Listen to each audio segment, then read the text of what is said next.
There are men who are remembered for making great discoveries, and others, often less well known, for having the genius to pass them on to us, to make them accessible, and Fritz Kahn is surely one of them. Because this German Jewish doctor in the early 1930s published The Life of Man, a work in which he depicts the human body like a magnificent machine, a giant, well-oiled machine filled with a multitude of tiny technicians constantly at work, to allow us to enjoy this amazing and rather cool thing, life. Through these comparisons, these visual metaphors, Fritz is a pioneer of infographics, one of the very first to make the mechanisms of life accessible and understandable to the general public. The tragedies of his time forced Fritz to flee Germany, where his works were publicly burned, but fortunately, part of his legacy made it through the searing tragedies of history to reach us.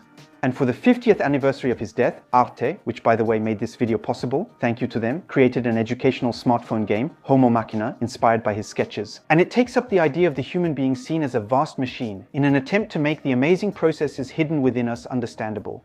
Helped by the graphics of this game, seasoned with Fritz's style, let's dive in to discover the power of these analogies. And let's take a look under the hood of the mechanical human. Starting with our lens, whose role can be compared to that of optical lenses in photography. To focus with a traditional camera, you change the distance between the sensor and the lens. With a human eye, it's enough for your muscles to deform your lens to change its properties. It's a bit like changing the lens on demand. The retina that lines the back of our eyes is also, in many ways, similar to photographic film. It would actually be more accurate to compare it to a modern digital photosensitive sensor. The approximately 250 million photoreceptors in the back of our eyes contain light-sensitive proteins that trigger chemical reactions, creating an electrical impulse in the optic nerve.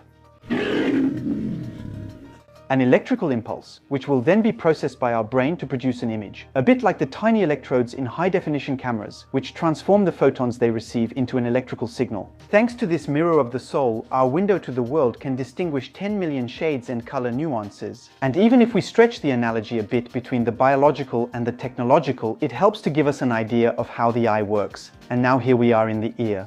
The machinery behind hearing contains a lot of things in a very small space. It all starts with the auricle, which acts as a funnel, to capture as much sound as possible, just like the strange listening horns that could be used during the First World War.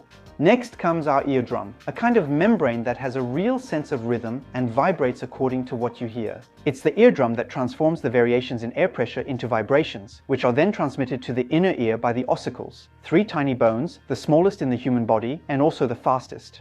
The one called the stapes, suspended by the ligaments of the middle ear, is capable of vibrating nearly 20,000 times per second.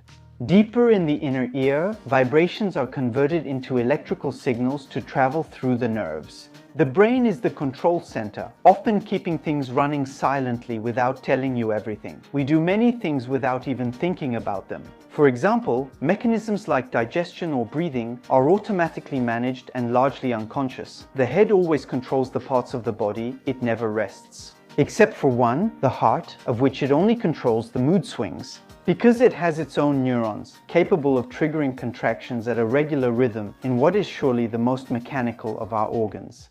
There are 2 pumps stuck together, each made up of an atrium and a ventricle working synchronously to keep the machine running, and that happens 100,000 times a day.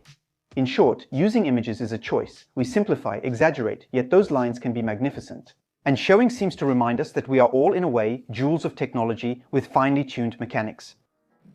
The idea of depicting living beings mechanically and trying to reproduce them isn't new. Nearly 3 centuries before Fritz, with advances in clockmaking, people became able to produce objects of incredible complexity, automata. We are then at a time when people spoke of God as the great clockmaker and tried to reduce nature to a kind of immense mechanism. And it is in this context that mechanical automata appear, mimicking nature with such skill that for some, they lead some to question the boundary between the inanimate and the living. As shown by this magnificent series of 3 automata created by the Jacques and Rose family in the 18th century, which can be admired today at the Museum of Art and History in Neuchâtel.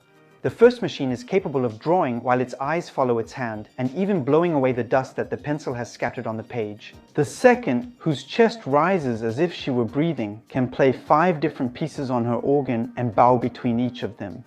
As for the last one, made up of 6,000 parts, it can dip its pen into ink, shake it to prevent drops from staining the page, but above all, it can write anything, any 40-character sentence programmed in advance.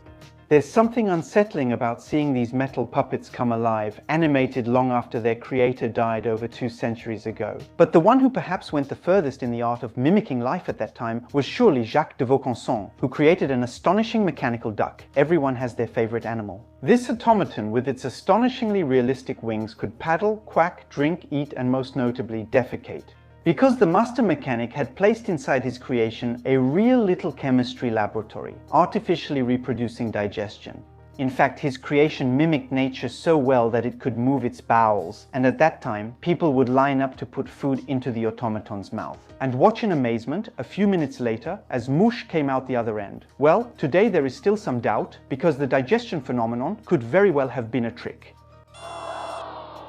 But in any case, we'll never know the end of the story, because the original duck burned in 1879. Still, there's something fascinating and hypnotic about watching these copies move as if they were alive. It's as if life had been breathed into a set of cleverly arranged gears.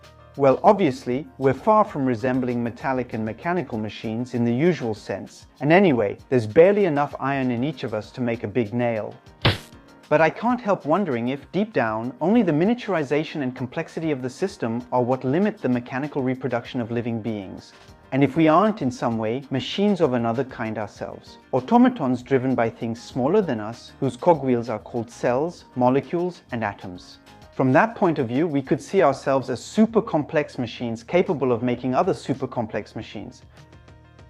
What is certain is that representing the human body as a factory run by little creatures is incredibly effective. To be convinced of that, you just have to think of the animated series Once Upon a Time, Life, or more recently, Inside Out or Homo Machina. Fritz, like so many others after him, relied on analogies and visual metaphors to make the message easier to swallow.